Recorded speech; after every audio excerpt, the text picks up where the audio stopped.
Good afternoon and welcome back to a regular Isle of Faces episode, complete with guests from the fandom. It is a very sunny afternoon here on the Isle and thank you all for joining us once again.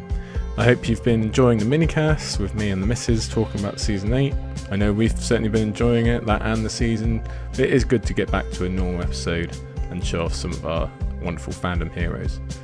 Having said that, just on the note of the show, I do need to say a quick thank you to both to History of Westeros and Radio Westeros. I've been lucky enough to guest on two of History of Westeros' live streams. They do a book to show stream every Wednesday, and I've been very, very lucky to be asked on there to give some opinions and share some technical dramas and all of this, talking about the last two episodes of Game of Thrones. And I'm also very happy to say I'll be there next week for the final episode of Game of Thrones. So, considering how important these episodes are and how big History of Westeros and Radio Westeros are in our fandom, I'm very, very honoured to be included in that. So please go and have a look at the streams and obviously check out all of their back catalogues, which I'm sure you do anyway.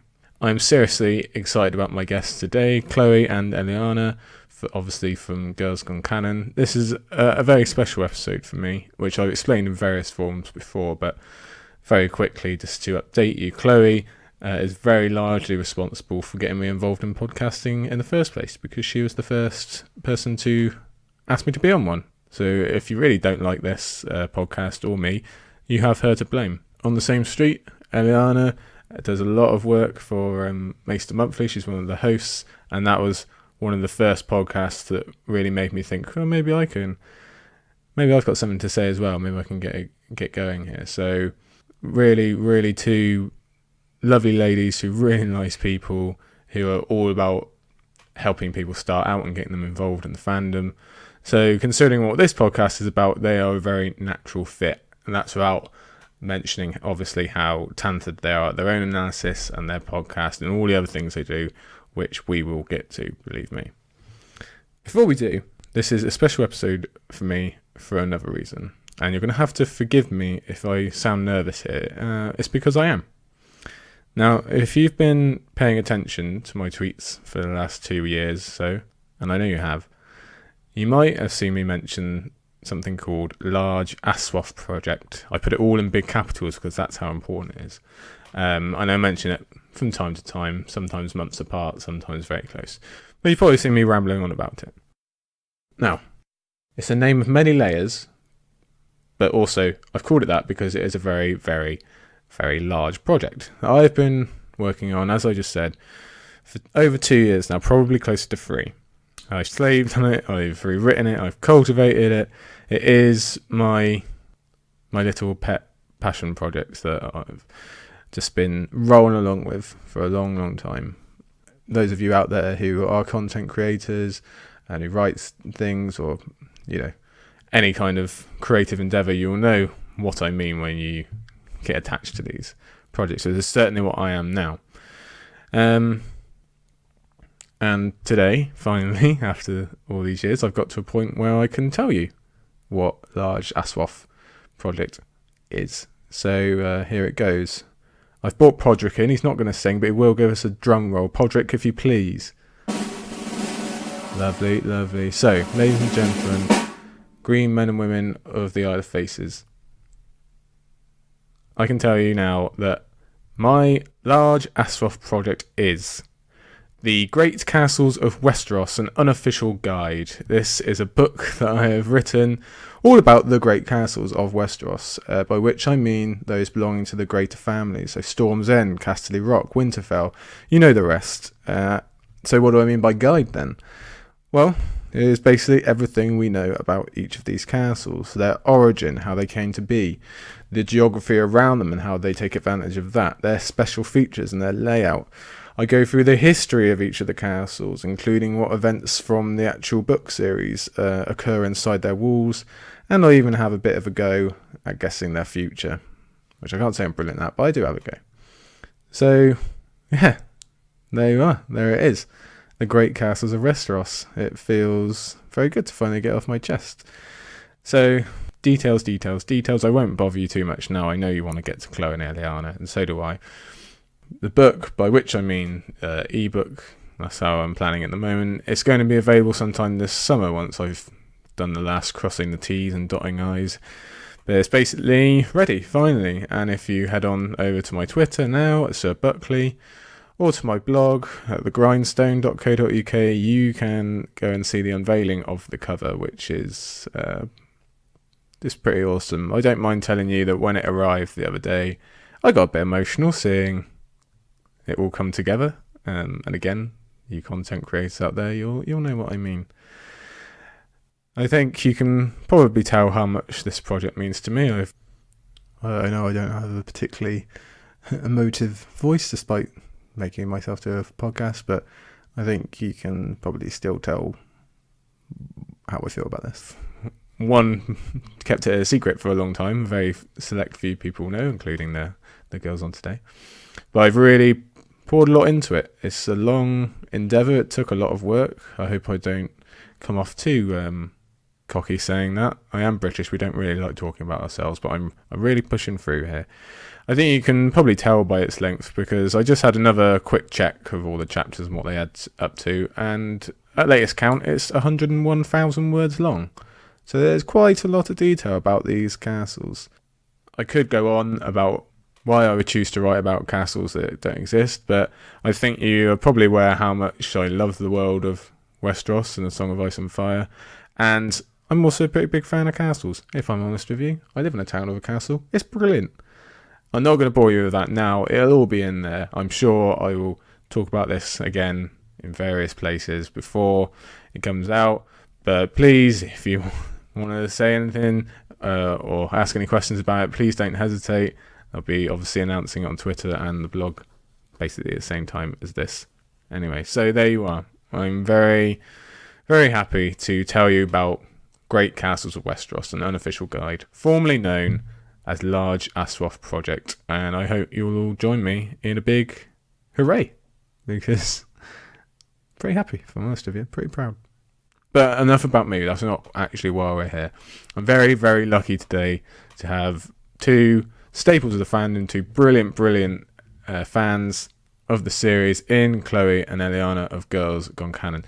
Now, before we get to our conversation, I must give the little asterisk that this was recorded all the way back in January, and that I'm very thankful to the girls for waiting so long for me to get this out. My apologies again, obviously, but it is worth the wait. We are going to find out some good stuff about how Girls Gone Canon came about, how the girls met each other in the first place, their favourite books growing up, how they came to the series, all the usual stuff, as well as some pretty funny extras. So here you go. Thank you for listening to my little announcement, and enjoy the episode.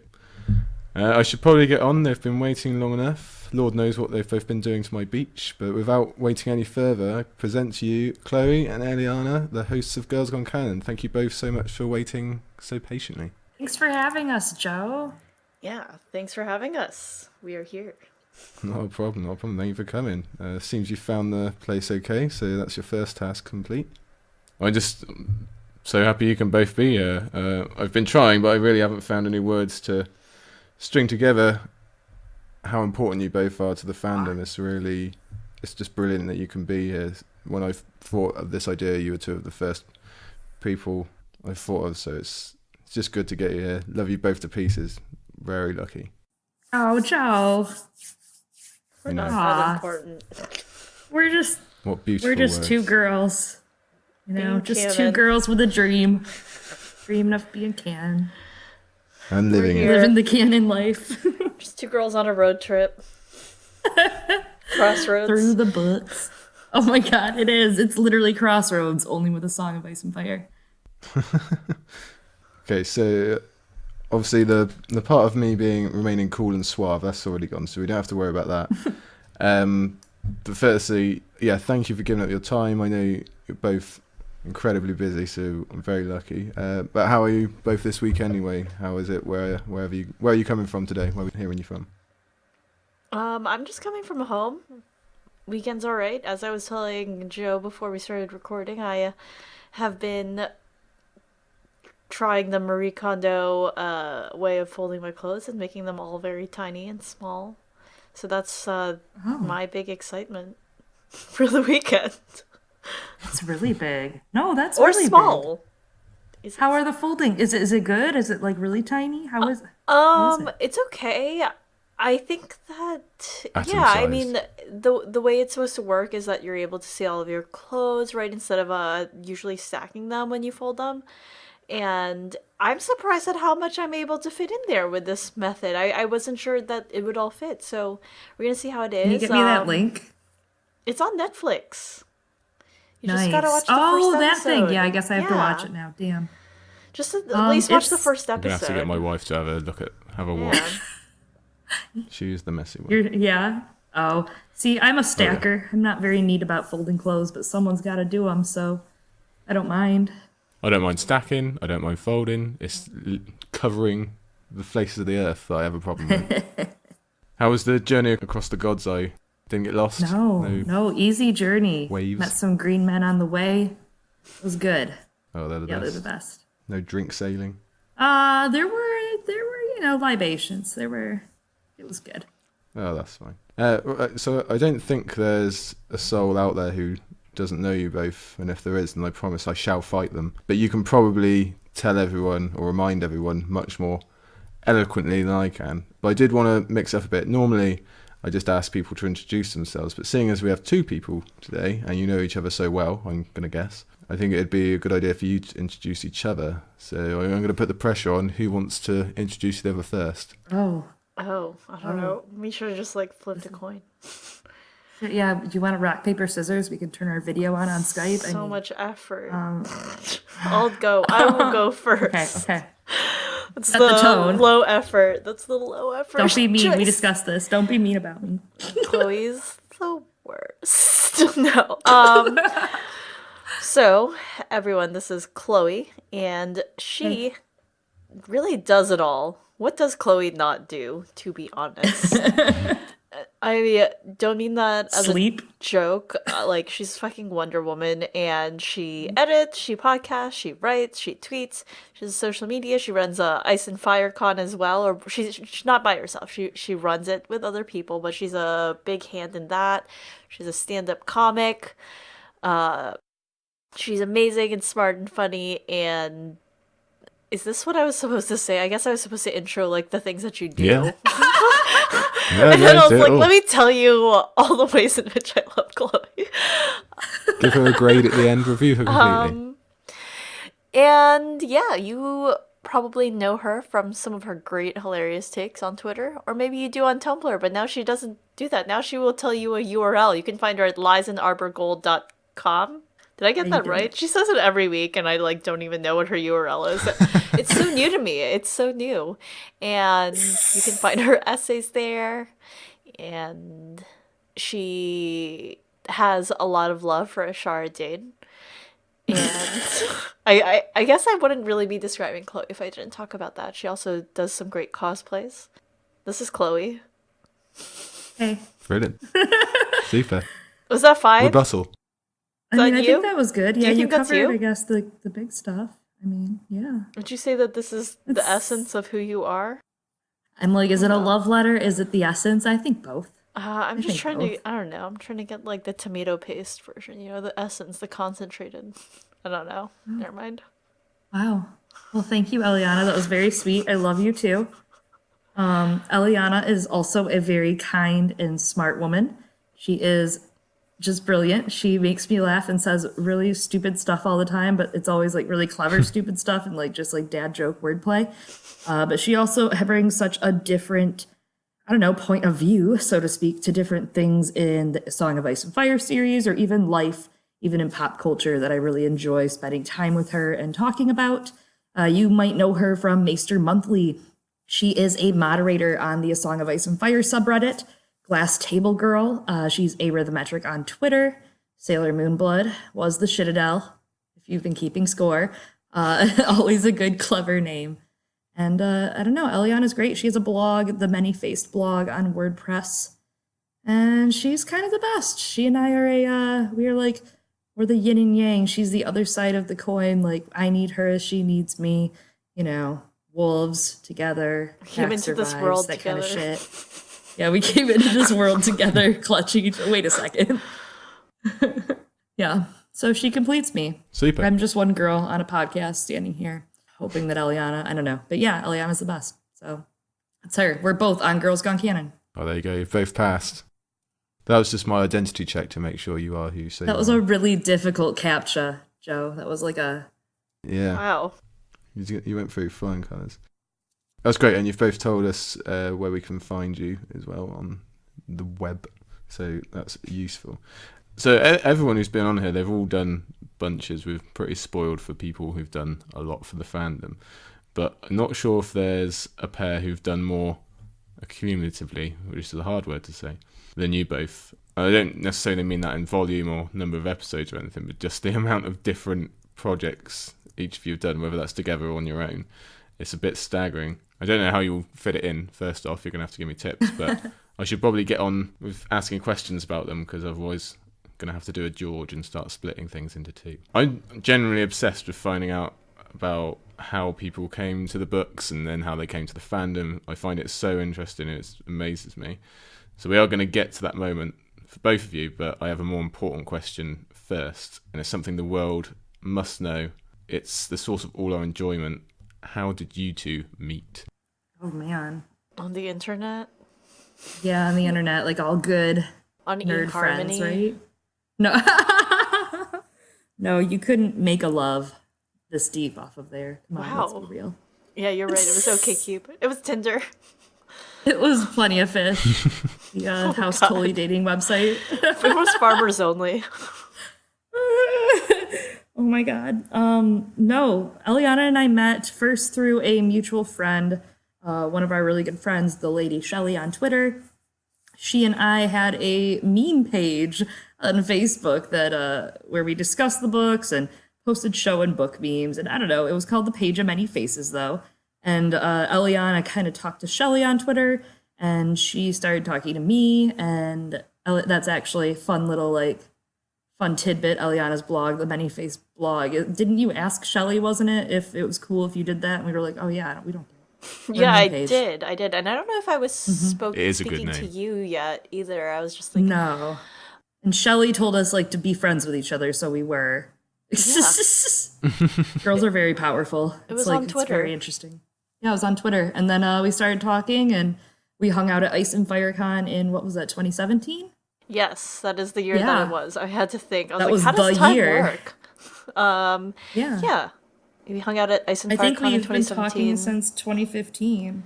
Yeah, we also had a lot of discussions together with Anne, also known as Sweet YFT, from the Hypes Watch, about, I don't know, just nonsense, especially in preparation for that 2017 trip. Yeah, we had a group chat, all three of us. We just talked about makeup and A Song of Ice and Fire and life stuff and girl things. And I don't know, we were just had this really cool friendship. And then we all became BFFs. So here we are. We decided to do a podcast and stuff, And thus the world has changed. Yeah. Brilliant. It's true. So I'm assuming from that you both get on. At least I don't think it's an act. I think it's actually genuine. You like Oh, each no, other. she's my best friend, yeah. Yeah.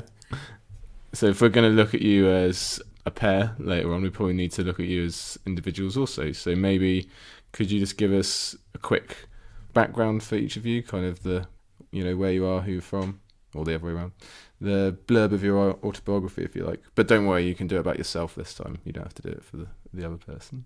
Chloe, you go first. I went first last time. Ah, man. God, I take back everything I said about how you're my best friend. Yeah, so my name is Chloe. I have been reading the A Song of Ice and Fire series since 2012. I can't remember at this point. I grew up in the Midwest in Michigan, and I moved to the East Coast actually in October. So about 6 months ago, Joe and I were recording a podcast together when I was in Michigan, and I think it might have been, was it snowing still? No, it wasn't snowing still, but I was in Michigan then, so it would be snowy there now if I was there now, but I'm not. I'm not. I'm on the East Coast. I'm in Philly. Yeah, I have done sketch and stand-up comedy for about 5-6 years. I go to nerd conventions. I hang around those sometimes, comic, pop culture. I work for Ice and Fire Con as a full-time volunteer staff member. I've been on the small council for about 2 years, and that's a really fun time. It's a really big nerd community thing that a lot of people are into. So if you're in the States or if you have the luxury of traveling, you should really check it out. It's a really cool, fun time. Absolutely. Yeah. We wish you could come across the pond and come hang because... Yeah. Yeah, I'm not jealous at all. So that's Yeah. fine. I don't even want to go. We want you to come, though.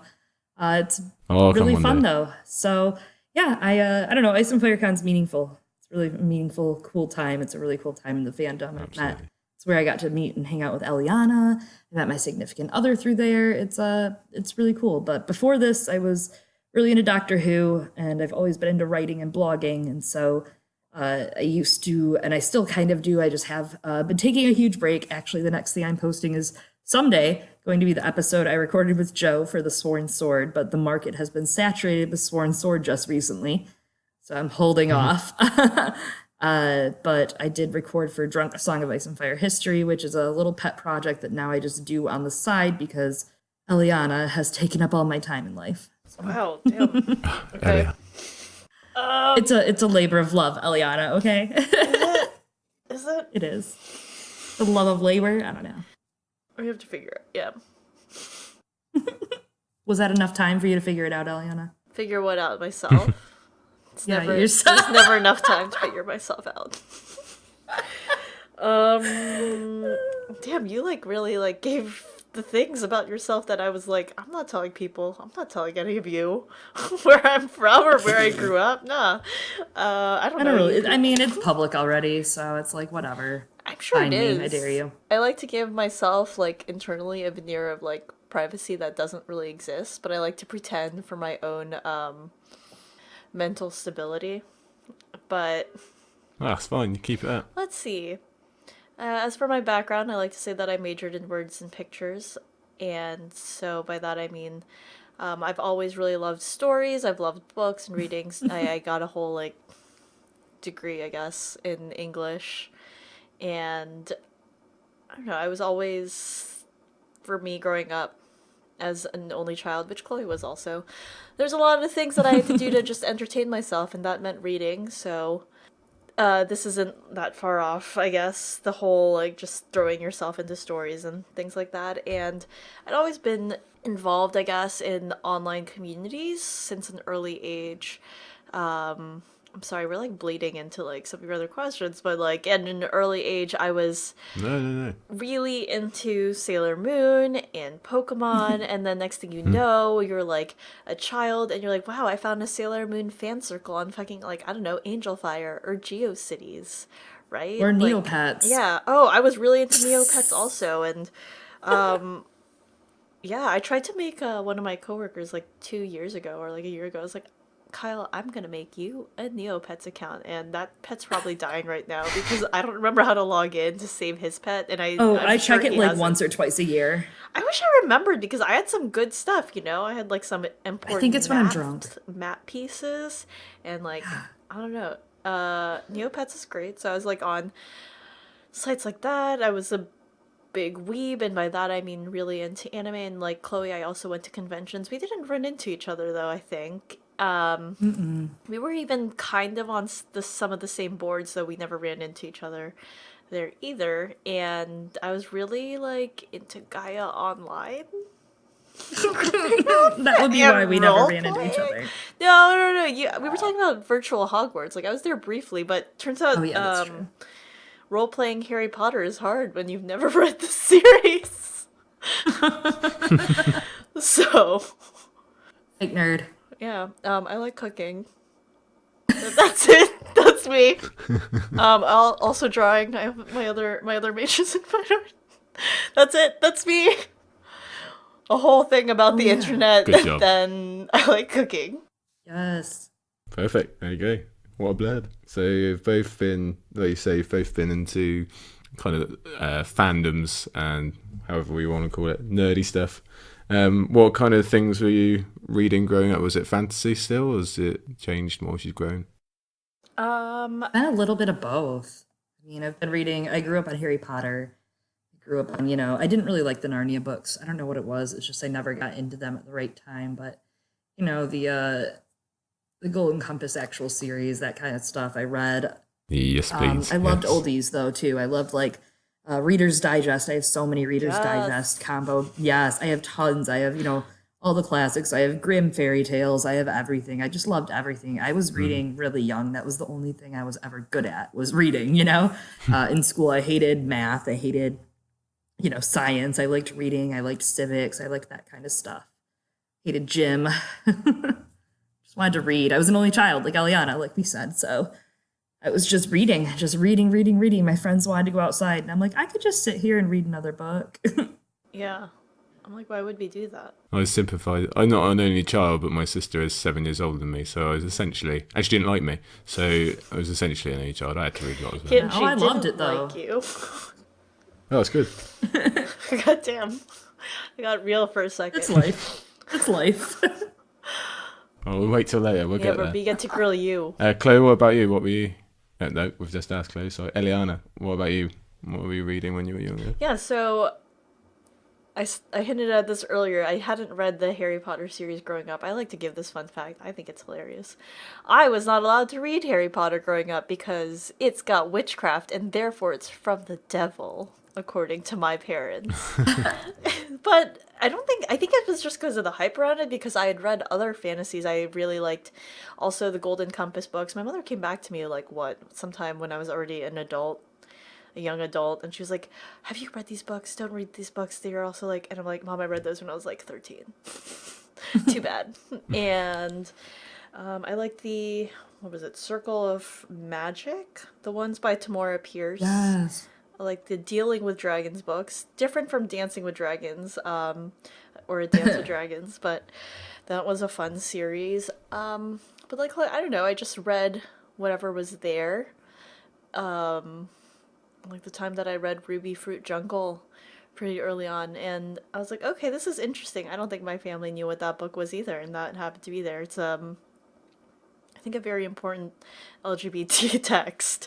But yeah, so whatever was there, I ended up really focusing and liking Shakespeare when I was in college, but other fandoms that I was into, I watched a lot of anime, and before getting into A Song of Ice and Fire, I spent a lot of time discussing like the Evangelion series, or like, I don't know, whatever else is out there.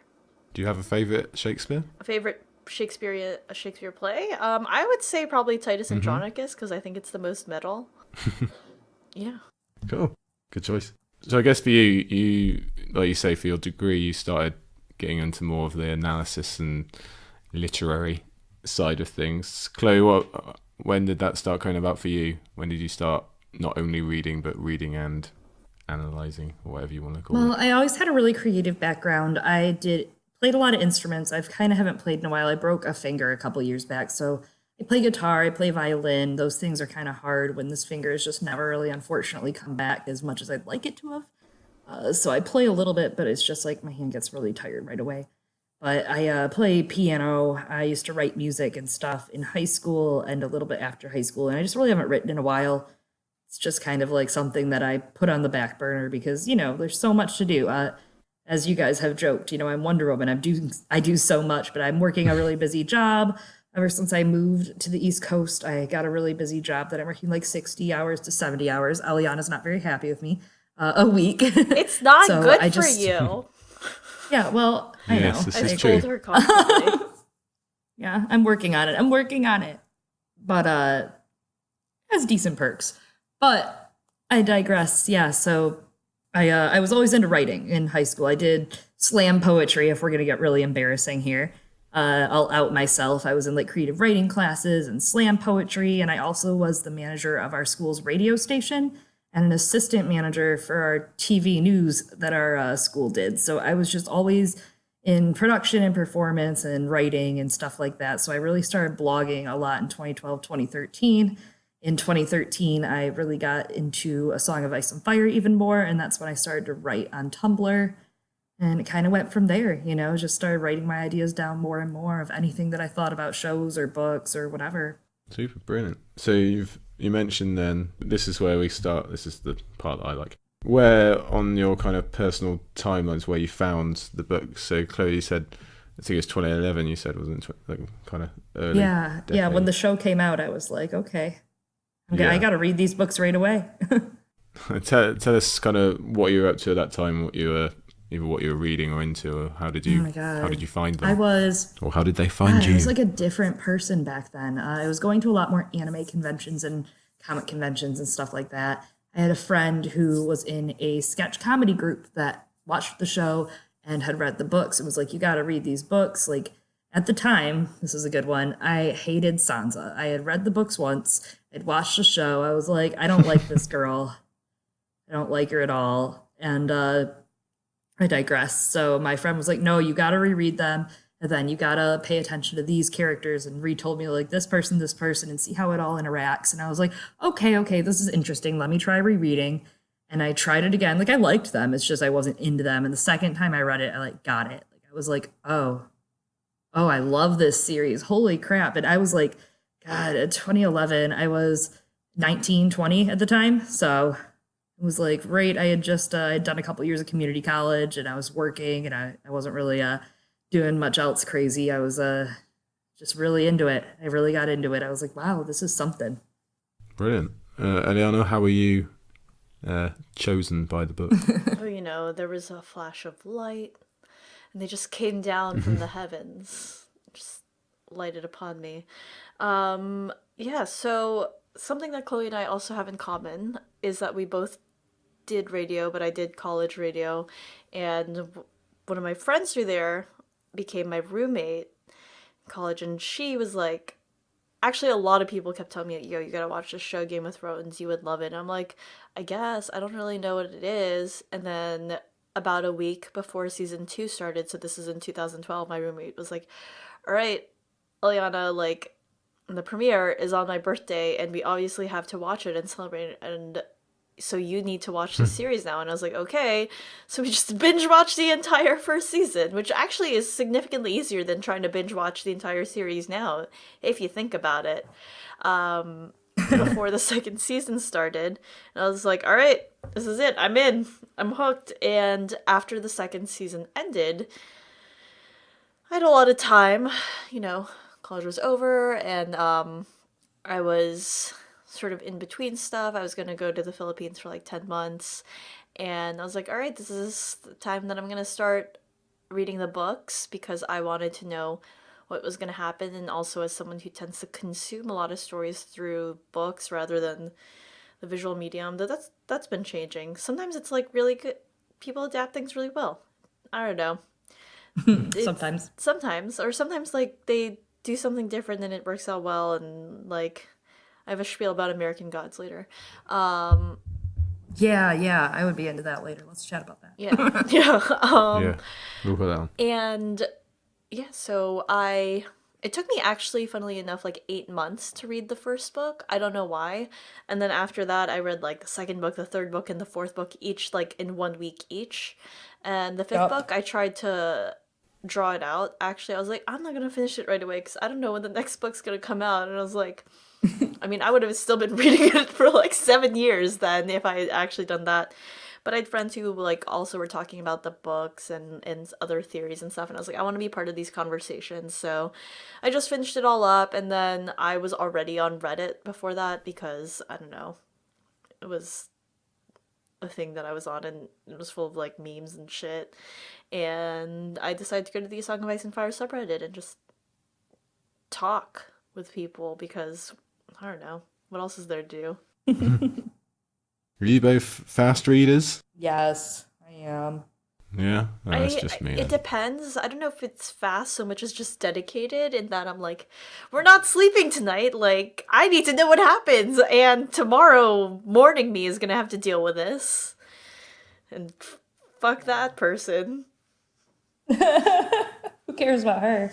And then tomorrow morning me is like, oh my god, last night me's the worst person ever. Yeah, right. Like, why didn't I sleep? That was me when I read the John Dies at the End series. Funnily enough, not A Song of Ice and Fire. Yeah.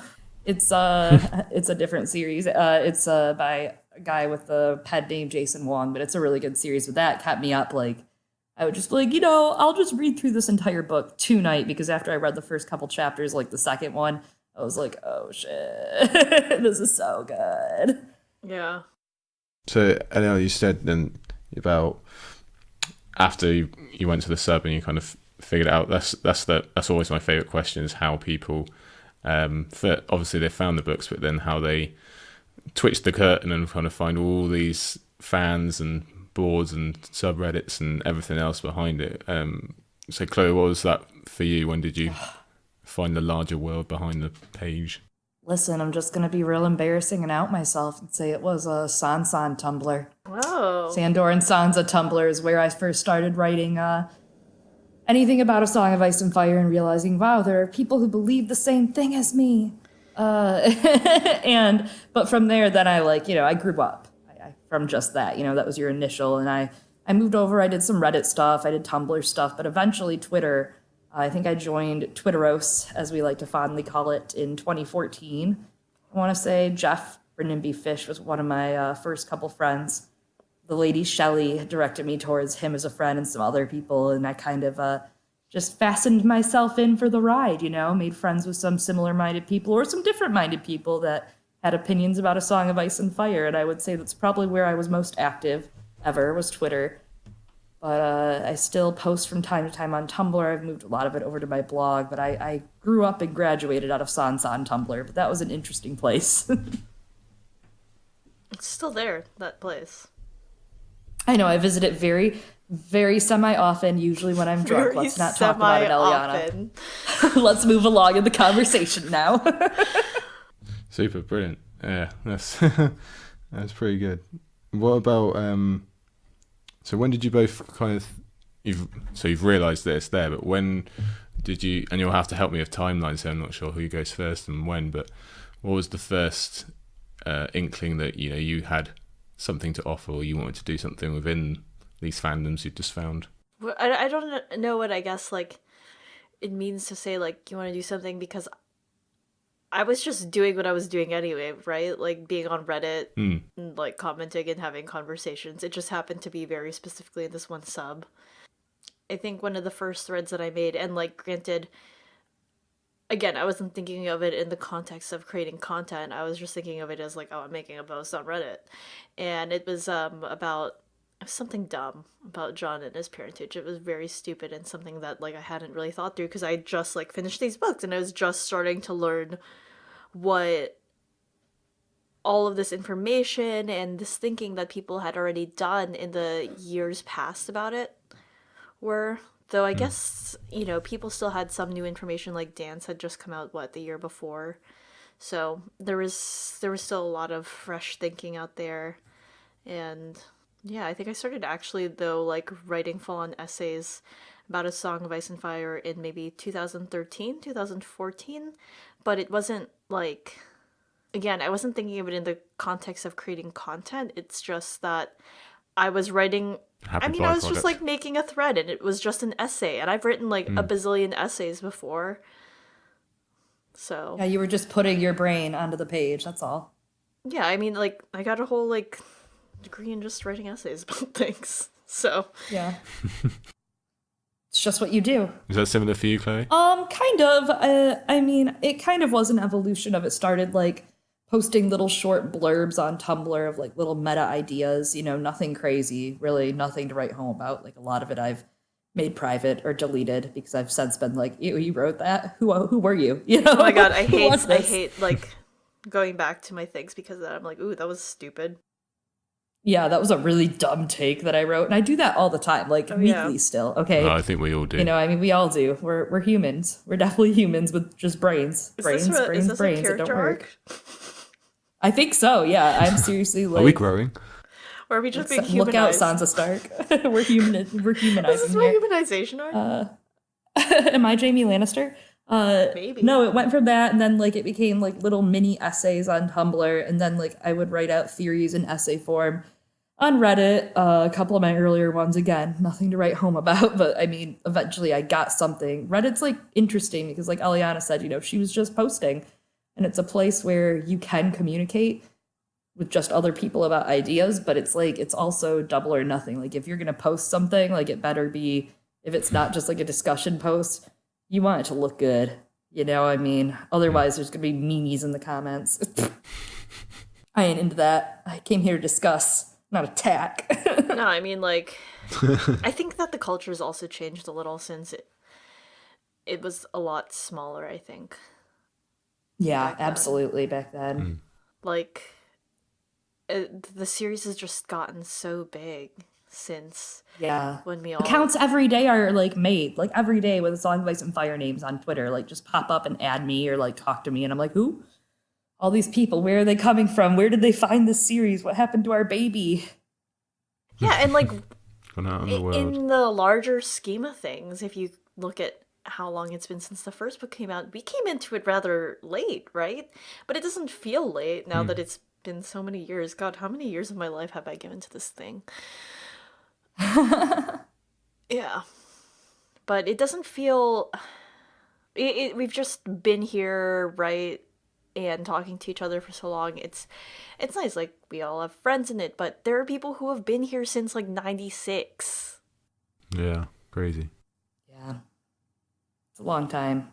We are the Knights of Summer in so many ways, aren't Yeah, we? like, I had a Yeah. friend who, when the series was coming out and, like, a lot of us were watching it, she was like, I feel like I know what's going to happen in this show. She's like, this is weird. And she's like, oh my god, you guys, I read these books when I was, like, 13, and she was probably That's amazing. 21 by that point, and she like had stopped, I think, right before maybe Feast came out, so she hadn't Oh, read, I wow. think, the last two books.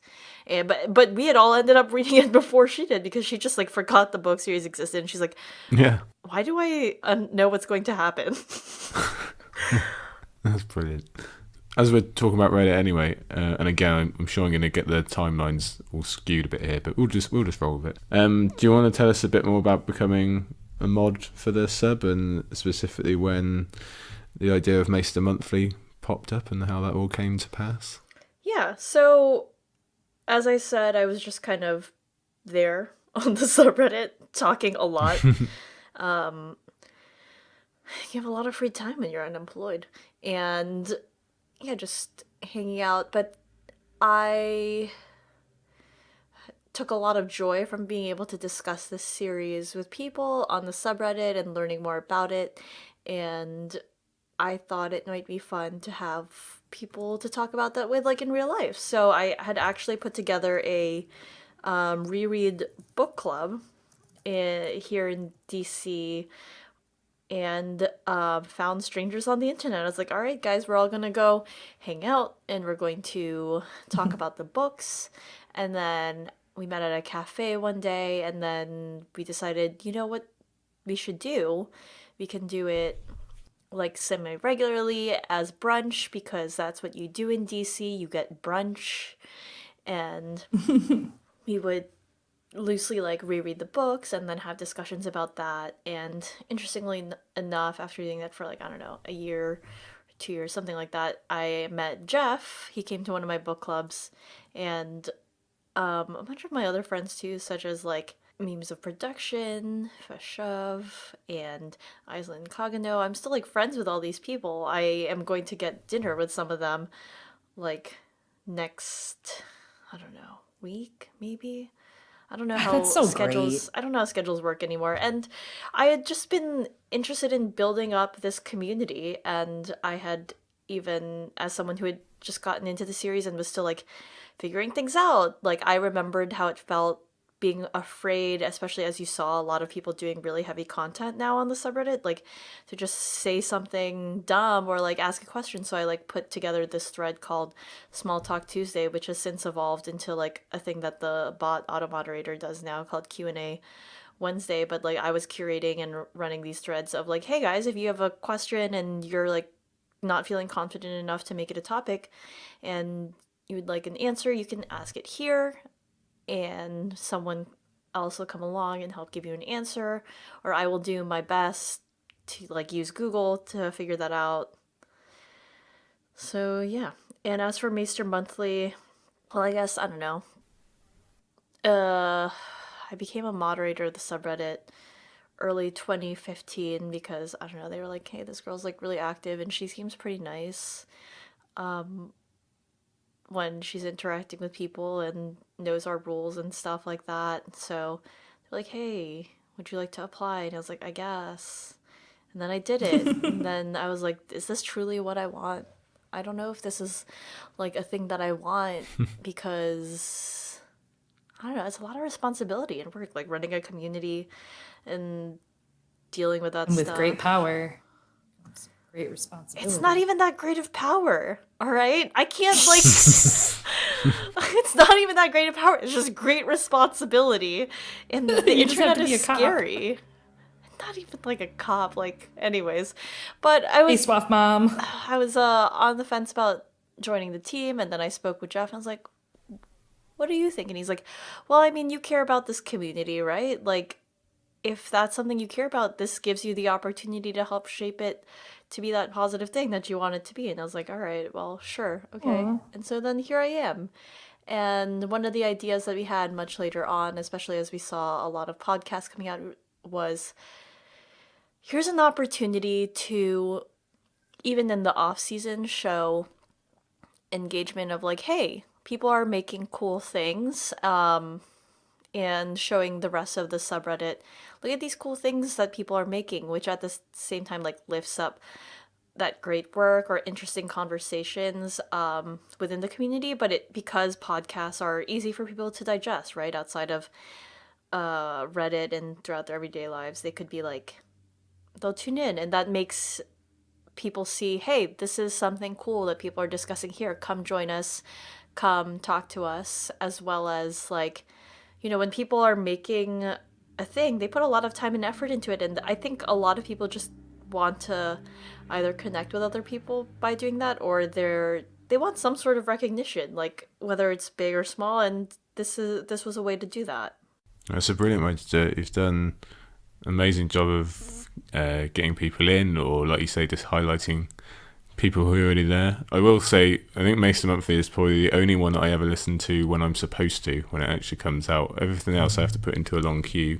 I don't know if that's because it's monthly. Pseudo-monthly, because it doesn't always come out when it's supposed to, so maybe you're just listening to it whenever the universe... I think that matches me very well. Just don't do things when you're supposed to, and then that'll kind of line up with my... Hallelujah. When the spirit wills you. It's great stuff. When the ASOIAF compels you. I can't do my washing up without it. It'd be weird. I wouldn't feel right. I don't know that Maester Monthly makes people feel cleaner, but okay. Yeah. Multi-talented. It's like church, you know? It's like going to the sept. Afterwards, you're cleansed. I don't know that I think of our podcast like that. I don't either, but I just thought it was a great metaphor. Beautiful. Or simile. Yeah. Okay, so I'm not sure if this is one of the first things, but I'm going to talk about it anyway because we've gone full brand now. We're just all over the timeline. So tell us about Drunk ASOIAF, or Drunk, A Song of Ice and Fire, and how that came about. What gave you the idea? Were you drunk at the time? I think so, actually. Are you drunk now? I was with two of my very good friends. You might know them from the internet. Joe, you might know, one is the Daisy Mormont Twitter account, if you've ever seen her around, the Bear Air. Of course. That is one of my best friends, Elena. She and I and one of her roommates, Kevin, were in a Doctor Who sketch and improv group for a while, and we went to conventions performing. Little nerdy nugget for you. So we all also love A Song of Ice and Fire and would always be hanging out. They lived like 5 hours from me, so we would plan weekends to kind of like have some drinks and kick back, and I'd come down for the weekend. We'd do some shopping, some eating, you know, whatever, just some friendship bonding, little road trip. Good time. Just some friending. Yeah, a really fun time. You know, good to catch up with some friends. It wasn't like often, you know, it'd be quarterly or every few months or whatever. But same thing. But it was fun. It was a fun time. So they all loved the books, and we were sitting around after watching an episode of the show or something. I don't even remember how it happened. And we're eating some pizza and drinking. And I was like, dude, what if... Oh, no, actually, we were watching the Drunk History episode with Lin-Manuel Miranda about Hamilton. Anyways, so that's how it started, but I think. But we were watching that, and we were all just like, dude, what if we did Drunk A Song of Ice and Fire history episodes? So originally, we wanted to straight up copycat, to an extent, obviously, our own creative juices, but since we have so many cosplay friends and, just so many friends that love A Song of Ice and Fire and that we've loved to drink with or hang out with or whatever, party with, it doesn't even have to be drinking. We would just hang out with them, record an episode drinking about history in A Song of Ice and Fire, go through different places and areas. And then afterwards, we would add in cutscenes when we had people to do costumes through places like Ice and Fire Con or just friends that cosplay. But that was a little ambitious. It turns out that's like it's a lot. It's a lot if you want to keep producing that. So it kind of evolved back into just very long form episodes of drunk history episodes. And we had just like a casual what you think about, where I would invite people from the community and just chat with them and talk about Game of Thrones and A Song of Ice and Fire and each other and life and drink, whatever. And then I also did an episode called The Hangover, where we would watch Game of Thrones and we would drink through the entire episode. And then afterwards, we would immediately get on and record our thoughts, like just that night, that take, which sometimes proved destructive because I don't know if you guys saw season 7, but that's when this started. And that was a season, my friends. There were a couple episodes where maybe we didn't record because someone drank too much whiskey. We don't know. But so that's kind of where Drunk A Song of Ice and Fire came from, was that. And of course, it just evolved. And I haven't, like I've said, was too ambitious. To John Con it, I overreached myself on that one, reached for a star, fell, whatever. I just can't, I don't have a lot of time right now. So I'm working on it. I do want to do some episodes for season 8 for sure. Bring back The Hangover for fun. John Conning is a good way to put it. Right. I sure thought so. Yeah. Failing my own self instead of his son. And you did an episode together for the mystery night, didn't you? Yes. Hedge Night. The Hedge Night. You were my next one. You were Sworn Sword. I do have someone eventually to do the mystery night with. It just hasn't happened yet. I don't know if I should spoil that. It is the mystery night himself. He is a person everyone will know, though. Double meanings. Yes. So when you did that, was that the first time you'd recorded together? Or I think so. had come up before? Wasn't it? Yeah. Well, no. Was it? Because, okay, no, it was. It was definitely the first time. Yep, it was. Because I was thinking of that Ice and Fire Con live stream, but that was, of course, afterwards. That was the first time we'd ever recorded. Eliana did the very first, which was my baby, the series Drunken Egg. It's my favorite. It's just too good of a pun. So she did the Hedge Night, and we spent like 4.5, 5 hours lovingly like gazing into each other's eyes as we drunkenly talked about Drunken Egg. So that was when we knew. I think that was when we knew. That was when it all began, the Big Bang. It was such a long episode. It was like a Lady and the Tramp. Yeah, it was. It was like in Lady and the Tramp. They're like looking in each other's eyes, eating the ASOIAF spaghetti. And then we like talked for 3 or 4 more hours after recording. Yeah, we just kept going. We got drunk together. We talked about Drunken Egg. We went through the entire story front to back, and then we like stayed up getting drunk together on Skype until we were like, all right, yeah, we got to go to bed. What's happening here? Fantastic, brilliant stuff. We're obviously going to get on to more of your collaborations, but to wind it back just before we get to that, I do want to talk about the cosplaying, because Chloe, you do a lot of that, don't you? Yeah, a fair amount. Yeah, maybe you can just, because we've not had any cosplayers. Oh no, we did. We had Tinks there. But we want to talk a bit more about that. And was that something you were doing before the series, or did the series bring that out in you? Or yeah, I've been doing that for a long time. I really got into it with a couple friends in high school.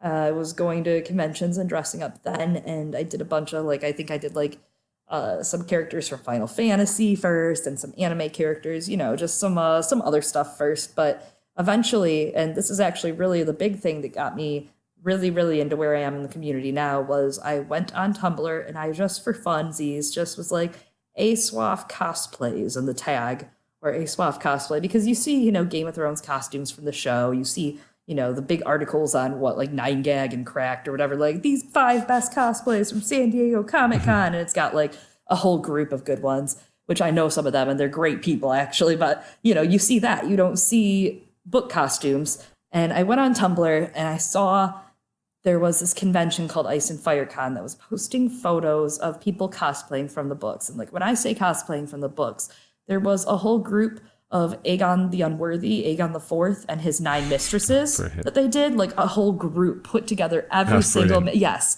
amazing. And just like, you know, just such like, there was a Wyla Manderly cosplayer, and there was just so much really intricate, not to like sound like a purist, but it was cool to see because you don't see it every day. And I thought, I have to go to that. What is that? What is this place? And so I had immediately called up my friend Elena and said, like, can we do this? It's right near my birthday. It's a little bit after. Can we please do this? Please, please, please. And she's like, yes, we're going.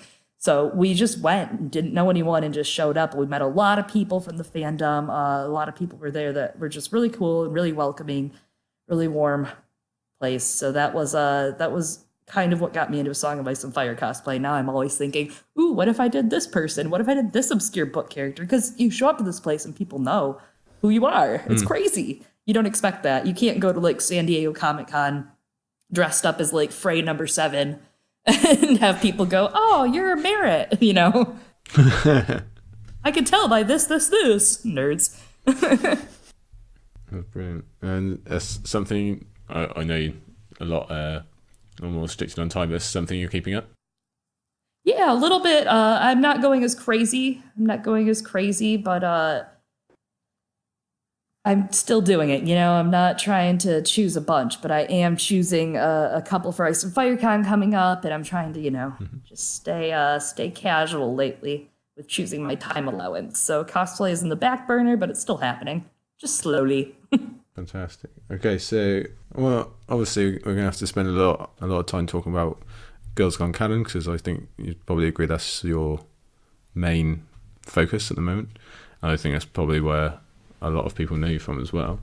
But help me out. Is there any kind of major projects that I've just left out or forgotten? Or is there anything else we need to talk about before we get to that?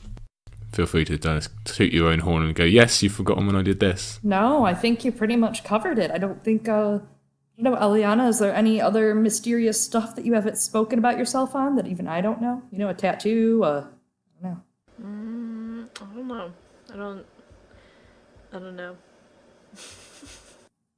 If you think of one, you can always bring it up. We'll talk about it then. Right, this is like VH1, Girls Gone Canon. Whoa. You know, where are they now? History, I don't know. So I guess before we get on to Girls Gone Canon, because it's going to take us a while, we can use this as the midway point, which is when I like to do my little Podrick's People segment, which I will get music for one day. Really cool, cheesy music. But I just wanted to give you a chance, and you do this a lot in your episodes anyway. You're always referencing an essay or a post or a thread. But if you want to just highlight anyone from the fandom who you particularly want to give a shout out to, or you've noticed something from recently. I mean, I know you're not sport for choice. I know, Eliana, you especially have to do this all the time for Maester Monthly anyway. But if you want to give anyone a shout out, now's your chance. I can't just pick one. I'm just like, I want to say everyone. That is the problem, yeah. No, I'm like, Mom, this podcast, God. this essay. God.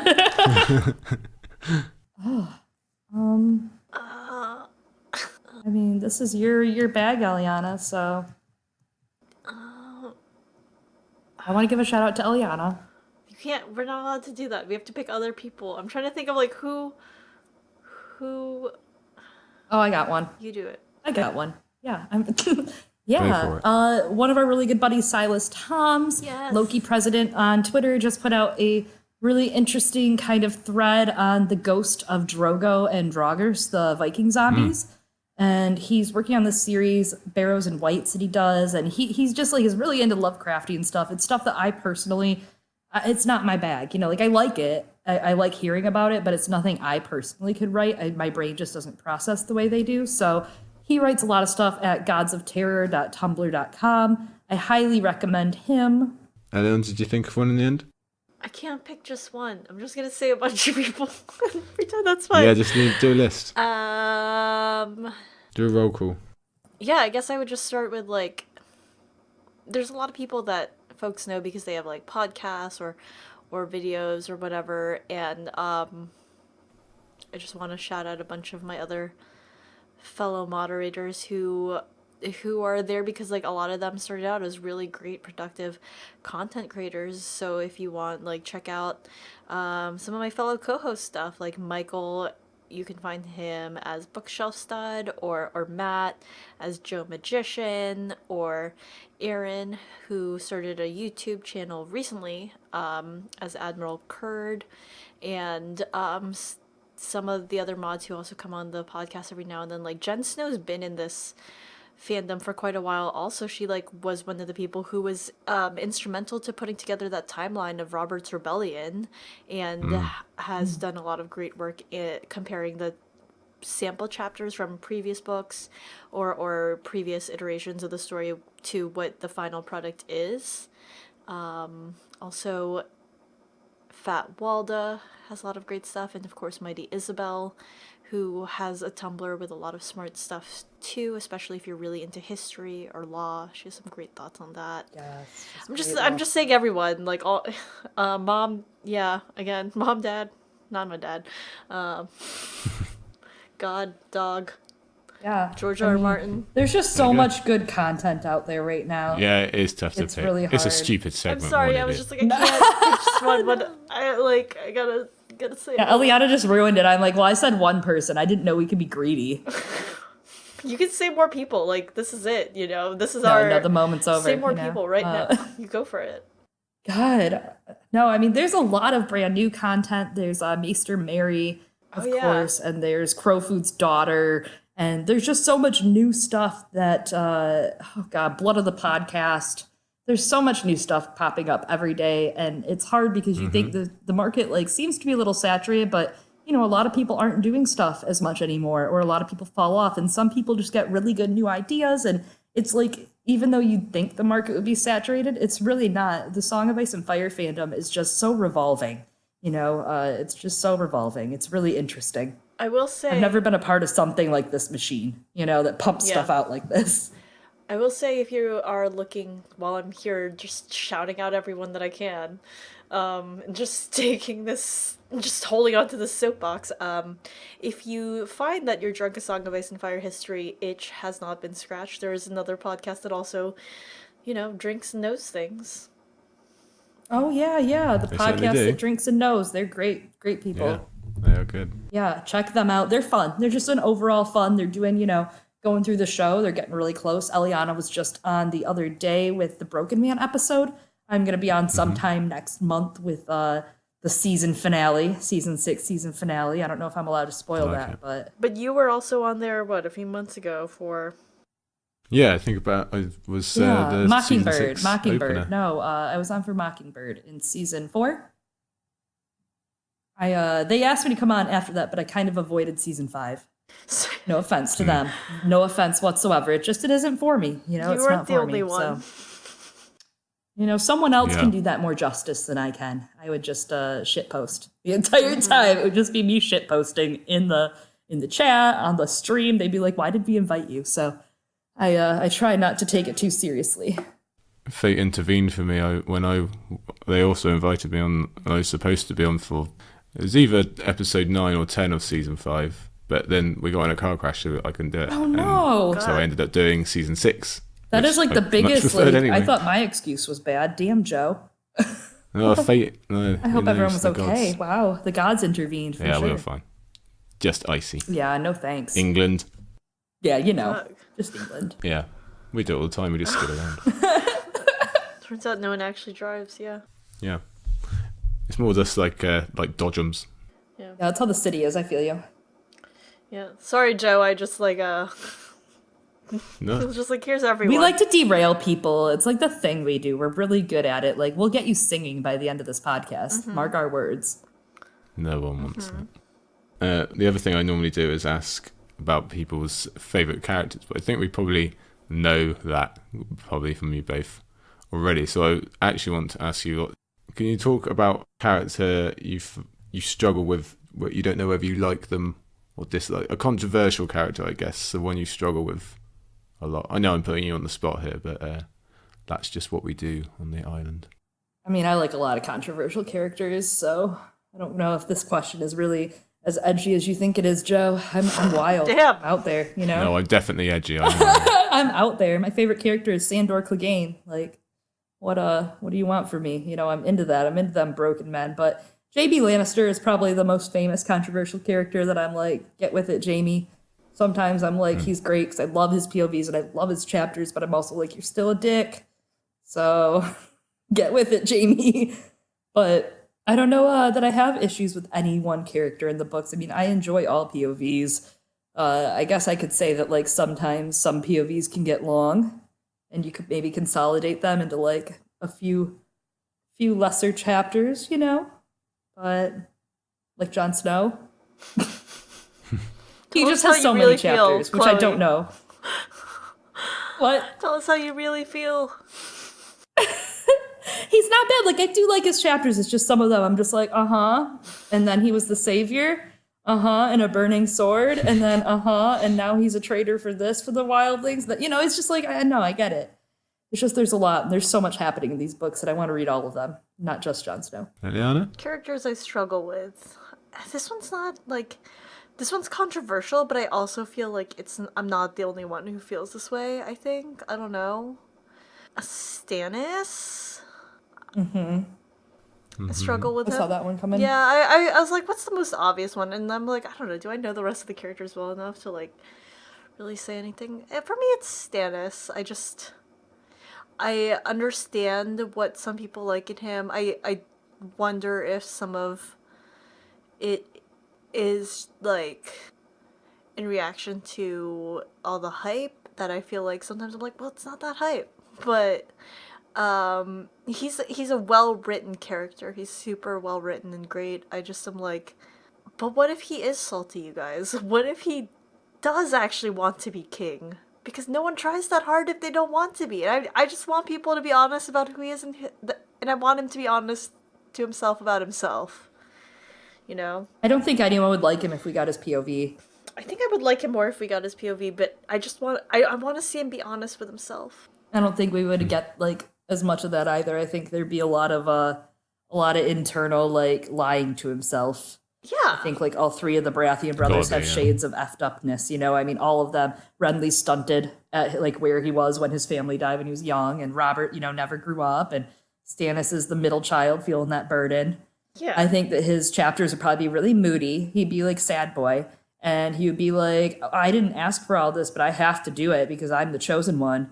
And it would just be like this really obnoxious, like 5-book long thing. I don't think there would be a lot of self-excusing under the name of honor, Azor Ahai, R'hllor, whatever you want to say. Yeah, I think it would ruin him for a lot of his followers in the end, but maybe not. Maybe that would make his followers like him less, but I think it would make me like him more.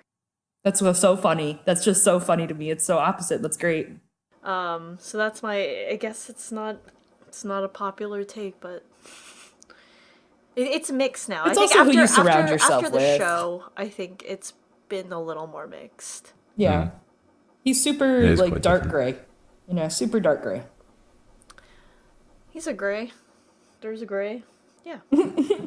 Yeah. There are all the different kinds of grays, you know? There's a warm gray, there's a cool gray. What kind of gray is he? Very dark gray. Very dark, cool gray. Is he a cool gray or is he a warm gray? You know, there's all that R'hllor stuff going on. All right. Tangents. He'll break before he bends. There you go, good answers. Right, we'll get on to I know you've got stuff to move on to, so we'll get to the bulk. We'll talk about your current project, Girls Gone Canon. So, like you've told us, neither of you are strangers to podcasts by the point, and you'd already collaborated anyway on Drunk Aswaff. So, when did the idea of Girls Gone Canon come around? Who suggested it? Or did you just have such a good time previous that you wanted to do it every week? Yeah, I think it was pretty soon after we released that episode of Drunk, A Song of Ice and Fire, because we started in May of last year after Ice and Fire Con. Wow, already. Yeah, so it's I know, right? We're actually I'm sure that's wrong. Next week is our 37th episode, our 37th public episode, and we're gonna have 6 Patreon episodes by the end of next week. So we're grown, you know. We're We're off and walking. We got our wings, so to Nearly a speak. podcast grown. Yeah, not fully grown. We're still babies. We're still babbies, but yeah, we're getting there. We've been hustling this year. But yeah, right after we started in May, the first week after Ice and Fire Con, we kind of just like, I think Ice and Fire Con was the cementing. We had already talked about it before, but we knew we wanted to start, and I'm like, let's just start. Let's do it. And we did it. But we kind of got together and started talking about how no one was really doing a podcast in the format that we do. So that kind of, both of us were interested in doing that, and we just talked about it more and more and more people were doing podcasts. We were like, we should. We love talking, and people like our stuff. Why not? They sure do. Yeah, I don't really remember how it came about, the idea. I think it just, like you said, grew organically. We were like, yeah, let's do this. Let's be in a relationship. For like 4.5 years. Yeah, now things are different nowadays. People don't always talk. It just happens. I'm done with this metaphor. It was really funny to me in my head, and then I started singing. I was like, that wasn't as good as I thought it was going to be aloud. So it was worth that risk. It was worth that jump. You gotta reach. I reached for, what was it? A star? Reached and fell. Oh my god. Okay, John Con, sit down. So was the format you ended up with, that was always the case? You didn't ever toy with anything else, anything different? It was always the POV format that kind of brought the idea in the first place? I forgot what we discussed. I remember. Okay. Yeah, no, I mean, we talked about different ways first. Yeah. We did brainstorm at first, like what we wanted to do. And I was like, I've been thinking about doing it this way, because I was doing a POV reread in general. That was something I'd found I liked doing. I found it helped me to isolate the characters and isolate things about them, and little things that make them tick. Doing only that character gets you those kind of finite details that you don't get when you read the books as abroad, because you're just reading. You don't, the things connect, and you see connections when they happen. But for the character, from chapter to chapter, so much changes for each character. I think it's just a clear way to cut an arc. So we both kind of decided that sounds like a great idea. And that's when we had to, obviously start figuring out what chapters and how we wanted to do it. And, do we want to do a chapter at a time? Do we want to do 2 chapters? Do we want to do, this, that? It was a really cool experiment, just figuring out what was the right balance. Yeah. I mean, there were just a lot of people doing the rereads already, and really, as Chloe was talking about earlier regarding a saturated market, we're like, well, what can we do that's a little different? What would people listen to? Yeah. And I say this every time, and I'm going to be a broken record. I'm still surprised someone wasn't doing it as a podcast. Because people have done it. It's just no one that I think we knew. I've seen one or 2 people that did it, but like they aren't people that continued it, or they like fell off, or they didn't. I don't know. I was looking through podcasts, and I know we can't be the first. We just can't. There's no way. I just couldn't believe that we were. Like, I know people have done it as blogs. It was just so hard to think that we were, because people, as you were saying, Chloe, like, this is how people read a lot of the story when they're writing essays about things. So someone had to have had that. It's definitely a good way to do it. It's different. You're completely right. It's almost, we just get to focus more, and the themes kind of just all align at the same time a bit more. I've not actually done a POV reread, but I've wanted to for a long time. I'm going to do it after my current reread. I just listening to your episodes, you'll realize so much that you didn't think you knew before. You'll be like, oh man, and it's crazy. These books, we can read them, 15 million times, and somehow someone will find some new detail that they can connect somewhere every time without fail. Something new that people never thought about. I suppose, is it in a way, did you find when you started preparing for the POVs that you were doing, was it similar to reading the novellas? Because I guess that's a whole story in one, isn't it? See? Yeah, it really is, I guess. Yeah, because you're isolating just Dunk's story and what happens with Dunk in that little bit of time, and Egg, obviously. So I guess I would say that it's a little similar. Definitely the way that George wrote those is similar to just reading 1, 2, 3 in a row.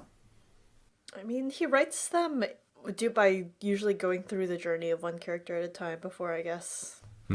Something. Yeah, he'll write a bunch of chapters until he gets bored of them. Yeah. He'll be like, 5 songs of chapters. How could I stop writing them? They're so great.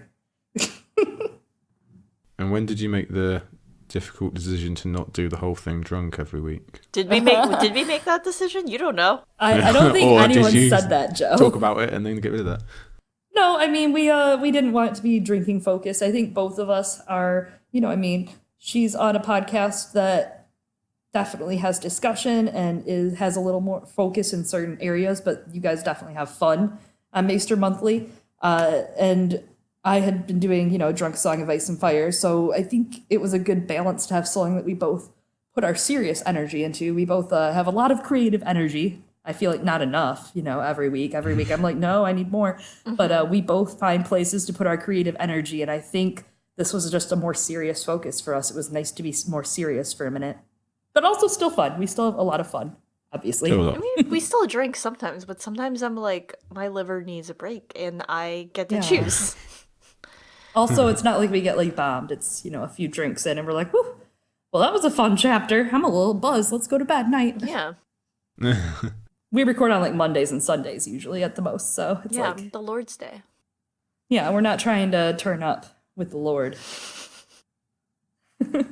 So I went back today and listened to your very first episode, and again, I did not think it was all the way back in May, but so like I say, you kind of both knew what you were doing podcast wise anyway, so you hit the ground running. But do you remember recording that first one? Did you still get nerves? Do you still get nerves now, or is it just smooth sailing? It depends. It depends. I think that sometimes we're definitely embarrassed or not embarrassed, but we're afraid of embarrassing ourselves in front of guests. But who doesn't feel that way when they've invited a guest into their home? Yeah, I've been sweating for the last hour and a half. I know I'm gonna mess up at some point. Sweat. No, It's coming. And I don't know. I don't know. I think more than nerves, if anything, it was more at the end. Like, do you think this was okay? Do you think that was okay? Do you think what we did was okay? Like, I don't know. I'm worried. Did you think about this part? And like when we're editing, just like, I don't know. Do you think people will like that? And I think we used to worry a lot about how it was going to come off, especially in the beginning. And sometimes we still do. I mean, we try to be conscientious of how we speak and what we bring to the table and how we represent the story and people and the community and, different theories and stuff. We try to really be cognizant of that. But at the same time, I think now we're a lot more relaxed. We're definitely just living our lives. We do this, it's us mode. There are some nights we'll get on Skype and we'll talk for like an hour before, and then we're like, shit, we need to record this episode, because we just get into like catching up and chatting about A Song of Ice and Fire and whatever are kind of our weekly hang. But then there are other nights where I roll up and I'm like, hey, let's go. We got to go. Let's get this done so I can sleep tonight, business. So, I mean, it just depends on the week. I think we're pretty comfortable now, and we just do. We just go into podcast mode when we gotta. Do you ever struggle because you go for like the more in certain podcasts they will do more of a review of the events of a chapter, kind of paragraph by paragraph, but because you take on more, especially in your overviews, the literary analysis, do you ever kind of get a crisis of confidence and I mean, because I'm British, I just do this with every decision I ever make, but do you ever kind of think, have you ever had, you've said something, you're like, am I just talking rubbish, or are you confident? Yeah. And what's that like if you are? I think we look for reassurance in each other before getting too crazy about it, but I think we're pretty, I'd say we slide through those moments sometimes. I mean, the nice thing about editing is there's a lot of magic that goes into our production, where there's a lot of stuff that we'll just be like, maybe that wasn't so smart. Maybe we should just take her out. There's that, as you said, we sometimes try and work that out before recording, but there will be questions or ideas or things that come up during the recording process, and I think it works because we're upfront about the idea of, hey, I'm just throwing this idea out there, or like, this is just, it's a conversation, and when you're talking with someone and you're having a conversation, nobody really just knows all the answers up front, but through speaking, questioning, and discussing with someone else, we can dig together to try and find something a little closer. And I mean, like you said, it's a literary analysis, it's literature. There are scholars out there, right, who disagree vehemently on the same thing constantly. And these people have been studying things for like a long time. They're very smart people. And I think that a lot of work when it comes to the literary analysis side of things is open to multiple interpretations. And you can look at things through a lot of different lenses. Yeah, I mean, none of us are George in the end. And I mean, George doesn't get to say, like, if he thinks X theme is coming out in his books. Depending on what it is. Like, I come Right, back... it's a theme that the reader finds. Yeah, like, sometimes your work's doing something, and maybe you don't intend it for it to, but that's the thing about art. You've made this thing. It's like a person. It has its own life and personality, and sometimes it does things you didn't intend, like how Ray Bradbury, I come back to this all the time, doesn't think Fahrenheit 451 is about censorship.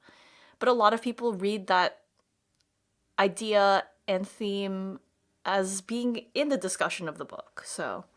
Well, and that's the other thing, too, is people, you know, I mean, so many different people from so many different backgrounds, whether they're, you know, radically different in religion or politics or what, read this story. You're not always going to agree with someone else in real life. You're not always going to agree with them about a book series, and every single person finds something different in these books that ties the books to them, I think. Yeah. And I think Yeah. I'm just going to caveat this quickly, because we have had this discussion, I guess, before, that we are talking about literary analysis. There is like an objective truth to some things that like happen in the books, right? Like you can't say, I don't know, that Tyrion's not a dwarf, right? Like there's an objective like thing that happens in the stories. It's the interpretation and the understanding of what the story is about that can differ from person to person. And that's may or may not be the thing with theories too. I that there is like a way that the story will go. We don't know what it is yet, but Yeah, it reminds me of somebody that we love listening to, of course, LML, Lucifer Means Lightbringer. He had a chance to ask George a question at a convention, and he said to George, you know, hey, basically in terms of terms, you know, what made you put all this wonderful symbolism in? You know, what about this symbolism, yada, yada. Like, I always am a fan of blank, blank, blank. And George straight up said, he's like, you know, yeah, I do a lot of symbolism. And sometimes it's not just symbolism. It's just that, like, every story should have those symbols and themes. Like, that's what a good story has. Sometimes a writer doesn't do things on purpose. It just happens. So yeah. The interpretation is really what's important, I think. It's just every single person. In the words of Jojen Reed, we look up at the same stars and see such different things. I thought you were going to say today's not the day I die, but you know. Wait, was that Jojen? Am I making that up? No. Yes? I don't remember. Or was that someone else? No, I think it's not. I think I fucked that up, and now I'm like a fake nerd. Never read these What's books. happening here? You I'm looking it explained up. that I'm literally brilliantly looking it there. up. Yeah, you go and look at it for us. Is that not from An American Oh, no, Tale? it's John. It's from John. It's John. No, I just hate John so much that I love his quotes. Oh my God, please cut all that. God.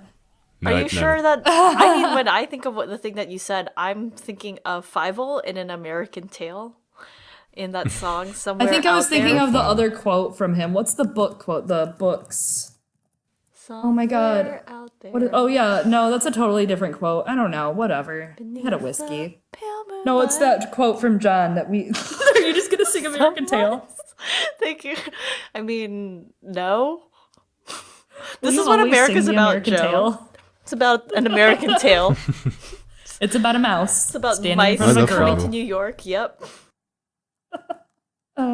But yeah, so it's that John 3 quote from A Storm of Swords, you know, before I so fatally nerded myself in the knee. But yeah, we all look up at the same stars and see such different things. That's a great explanation. I think it needs to be said as well that it is a tightrope that you have to walk when you're choosing to go on the heavier literary analysis. It can be easy to go into kind of a talking down mode or kind of talking above someone, but you both obviously managed to avoid that completely. It's your way of speaking and presenting it makes even people who might not be into or might not understand the literary analysis as much, it gives them access to it. I think that's why people enjoy your podcast so much. At least that's what I would think. Can you, I want to talk about the POVs that you choose, and you chose Dear Old Neddy Ned first. Great choice. Dad. what was behind that decision? What's behind the decision for your subsequent choices? How do you choose? Have you come to blows yet? Is it rock, paper, scissors? Oh, We actually have a whole outline. Yeah, we already have it. No, you've done it all. We did it first before we even started recording. We chose all of it, baby. Preparation. We could still change a couple things, honestly, because it's only us that knows. But we're not gonna. We were more of architects than gardeners when it came to this. Yeah, we kind of discussed it too. We were like, what about this person here? And if we do this person after this person, it would be good because of this and because this happens to them, and that's a theme that you see carried over in this person, and yada yada. Yeah, or like this character is a great foil or a great counterpart to this other character. Things like that. Is how we thought. But we knew for sure that we wanted to start with Ned first. Yes. That was a patriarch. Yeah, that was a thing that we knew. That's the word you use in the episode, yeah. That's dad, dude. That's who brings you into this story. That's who, when his head rolls on the sept of Baylor, and you're crying, that's who got you into these books, into this show. Ned's story, Ned sleuthing around King's Landing, trying to figure out who killed his fake dad, figuring out what's with this kid, this bastard child out of nowhere. The seed is strong, which is also peppered with all these R+L=J hints. And it's the whole story. It's important. It's just enough that they put him on the pages and then clear him off the pages before you can figure it out. It's the slow burn of A Song of Ice and Fire. So I think he's the perfect person to welcome you into the story without diving you into deep water. We're comfortable with Dad, Exactly. He's, as you said, the perfect welcomer, but he ties that entire beginning of the story together. He's your first lens, truly, cohesive lens into Song of Ice and Fire. And Ned gave us the opportunity to explore, in many ways, an entire character arc with a lot of depth and time, but not so long that this is where we were going to be stuck for a long time. I like to think of Ned as he's not the hook that brings people into the series specifically. It's what he's looking into, is the mystery and what he presents the hook. But I like to think of him, he's the hand that holds the hook that pulls everyone into the main series. You get that little, like you say, little flash of him for one book. He's done enough just to snag you, and then he's gone. He's the setup for the story. That's what makes this story able to continue. He, as we like to joke, he died for our sins in this story. Ned Stark died for our sins, man. He comes into the story and his chapters just echo "promise me" throughout them, and it gives us this mystery in this box, this enigma to untie that we're trying this whole time to get into until, John leads you the rest of the way. He takes the torch after Ned dies into telling this story with all of this background information littered across other POVs, and it's just really beautifully written. I think if anything, if you want to try a POV, even if it's just rereading one POV, reread all of Ned's, because it just lays out the mystery, and it's really beautiful and sad. True that. I'm doing my own sleuthing now. Talk to us about how you specifically prepare for any episode, because you normally do 1 or 2 chapters, is that right? For an episode? Yeah. So what's the process? How do you prepare? How do you put it all together? Because it's not an easy job. Yeah, well, first we take some time and think about how we just finished that episode and recover. And then we think about our lives and why we've committed to this project for the next 4 years. And then I usually start the Google Doc and I try to put stuff into it. And then she usually goes into it and puts stuff into it. And then it's usually the night before the podcast or the night of the podcast. And we're like, shit, we got to finish this Google Doc. And we've reread the chapter 4 times, at the bathroom, at work, whatever. Yeah. Just rereading normal stuff. I recorded recently with Game of Owns about a Cersei Jaime chapter. I was like, I was reading this Jaime chapter while in line at Madewell buying pants. I always keep the books on my phone on the Kindle app for that reason, just because you never know when you need to be reading a chapter for a podcast or for fun. For fun.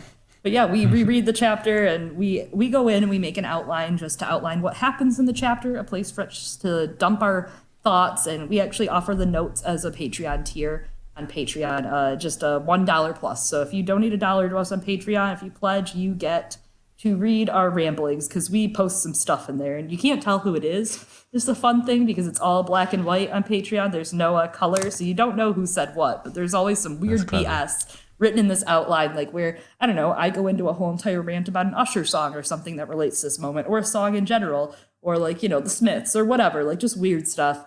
Eliana will just like make bad puns and say weird facts and, you know, whatever. It's a fun time. But so we outline our episode, outline the chapter. We have if you've never listened to us, we do kind of an intro. We talk, we chat about some emails or tweets that we've seen this week that might be interesting. We do a lightning round, which is whatever the last chapter that we're reading. So let's say Sansa 1, and we're doing Sansa 2 and Sansa 3 today. Every chapter in the book between Sansa 1 and Sansa 2, we will do a really quick summary just to catch us up to where in the book we are. And then we do a little overview talking about what this chapter has, and then we delve in deep to every part of the chapter and just talk about what's happening, and then, you know, any thoughts about what's happening, and kind of just periodically go through the whole chapter. And we'll try to include information, like, if we see it from chapters that aren't within the POV character we're analyzing. Like, let's say something about, I don't know, Tyrion comes up in a Sansa chapter and we're doing, like, Tyrion as POV. Then we would take some of that information from that Sansa chapter and put it in and use it to frame up some of that discussion. Or be part of it. Because, you know, sometimes characters appear in POVs that aren't their own. Yeah, that's a good point. So I don't want to spoil the order or anything, but is there future POVs you review are particularly, I can't wait until we do them, or the reverse? Is there any like, all right, well, we're going to have to do them at some point, so... We already did our favorite, I guess. It's all over now. You guys will be lucky to get more out of us. No, I'm just kidding. Yeah, just stop it. I'm just kidding. Yeah, right, it's over. It was a good run. No, we're so a lot excited to go. do Theon now that we're on Theon. Yes, my baby squid baby boy. It's gonna be so good. Yeah, we're having fun. The first episode, I think, was really good. It was pretty well received. I've seen a lot of good chatter, so that's good. But Sansa was really fun. That was our fave, and we did kind of get through some of the Dornish stuff. I'm actually looking forward to doing more Dornish stuff with Aeryo and Aerie Slater at some point. I'm looking forward to the Brienne chapters and the Bran chapters a lot. Those are probably... And the Catelyn chapters, yes. The best POV in the whole entire series, which is Catelyn Stark. And you can at me, you can fight me, I don't care. It's just one of the best POVs. I'm all with you. Yeah, so I'm excited for those someday. Yeah, I'm obviously excited to discuss Daenerys, but, like, you know, someone made a good point that it's hard to discuss Daenerys. Someone on Twitter, if you remember who this was, Chloe, please say Hearth of Evenstar. Yeah, they said that to discuss Daenerys, you in many ways need to know the shape of the rest of the books to start that conversation. And I was like, yeah, for sure. So I think that's one that I'm looking forward to. I think something that I'm looking forward to for a little different reason. I think it'll be interesting when we get to Jaime chapters, because I think Chloe and I have somewhat differing perspectives on him. Yeah. So I think that'll be fun for listeners. Absolutely. Is there any that we're not looking forward to? I don't think there's any that we're not looking forward to. There's something to look forward to in every single one of them. Yeah, I mean, there is. I know we were joking about John earlier, but someday when we do get to him, I will like it, because I like a lot of the characters, and I do like John. It's just some of them get a little long, you know, and just whatever. There's just so much happening. Like in Clash and Storm, I feel like there's so much other exciting stuff happening at some points that it can get drowned out, but except for like the big chapters. But the really cool thing is the guests. We have a lot of really cool guests planned for Theon and a couple other chapters coming up. So I'm really excited for that. Here's a fun behind-the-scenes fact. I forgot that we could have guests on our podcast for a good, like, few months. Until Chloe was like, hey, we're having a guest on our podcast. And I was like, oh, yeah, we can do that. So... Yeah, so now we're going to bathe in that glory and just have some guests on, because... that's the only way to get through sometimes, you know? You gotta have some friends to join you and chat about the books. I mean, yeah, Eliana and I love our weekly, you know, yell at each other about the book stuff, but it's nice to share it with other friends and give the spotlight to someone else. Of course. I want to ask as well, is there, obviously you've not gone through too many different characters yet, but do you think there's going to be a difference in how you approach it when, let's say, so like you've done Sansa, who crosses over with, she's in a place of a lot more where a lot more storylines and characters merge in King's Landing for a lot of it. It's quite different from, like you just said, with Daenerys, where she's kind of completely separate, or Jon perhaps. Is there a difference in, obviously, with some... So when you come to Tyrion, eventually there'll be a lot of things you've already spoken about through Sansa, for example. We do a lot of, like, with our lightning rounds, depending on where we are in the books and depending on what character we have. Like, Sansa, for example, had a lot of chapters that were really, really far apart in A Feast for Crows and even in A Storm of Swords. So we'll trim down our lightning round and talk a little less about things that don't really concern Sansa, like Davos chapters. We won't really talk about Davos chapters during Sansa. So we'll trim those from the lightning round just for time's sake. I'm sure we're going to have some reformatting in the chapters to come, I'm sure, because especially when we get to some of these longer POVs, I think we're going to have to see what we can do in there, because some of them are very long. Like, some of them could last a whole half a year or so. Yeah. Got the big ones to come. Yeah. I also want to talk about you, obviously, very obviously, very popular within the fandom. This is, even though, again, I still don't think it's May, I still think you're lying, but even though you're kind of fairly new, you've really gone straight to the top. This always, I've never ever seen one of your tweets announcing a new POV, because by the time you've done it, everyone's already tweeting about it, so I can just figure it out. I've never ever seen you. I don't think I've seen you tweet. I just know people talk about you all the time. But just talk a bit about, you must have had a lot of messages of support and messages of good reviews and stuff, and just talk to us a bit about that. May 2nd, 2018 was our first podcast, by the way. I just looked it up. So that's our anniversary. September 2nd. And something really cool that I don't think we've said anywhere else yet. That will be our 50th episode. It's not out yet. Technically, we said it on Game of Owns, but yeah. Oh, okay. Yeah, our 50th episode will actually literally be on our 1 year anniversary. So that's cool. That also Good means planning. we've only taken 2 weeks off. So that's impressive. I'm like, if my math is right, if my math was right on that, that will be our anniversary, our 50th episode. So I don't know what we're going to do. We haven't timed it yet, but we got to figure something out. It's going to be fun. We do have a good, fun following, though. I think You certainly do. Eliana brings a lot to the table in her creative adventures. I think that's really cool. She does a lot of art for us. I do some art for us, and I think that's really fun. And we like to be really interactive. I mean, we're obviously not here just for people to listen to us and be like, these scholars. Like, we want to interact with people and hear discussions. It's fun. I think some of my favorite, we have...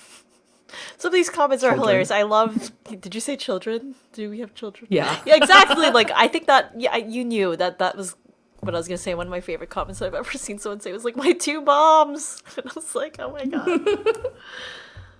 We do, married couple bicker sometimes. Or, sometimes we're just, the banter is strong. So I'm glad that people love that. Our relationship is probably really important to why people care about us, because... I care about Eliana, and I think it shows. I think she cares about me a little bit, and I think that shows. It does come through. Just a little bit. Not a lot. Just a wee bit.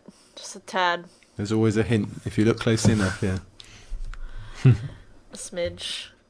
I think our interaction with everyone and, trying to be as, just there in the community, just hanging out, talking. We always want to pump other people up. We really believe in that. I mean, I'll try to make sure if we find a theory that we want to talk about, we try to find a link to that person or to their stuff, because I think it's really cool to just introduce other people to other people in the fandom. It's all about sharing knowledge, right? Did you hear about so-and-so who wrote this? And you would like this. You like this character. It's just fun.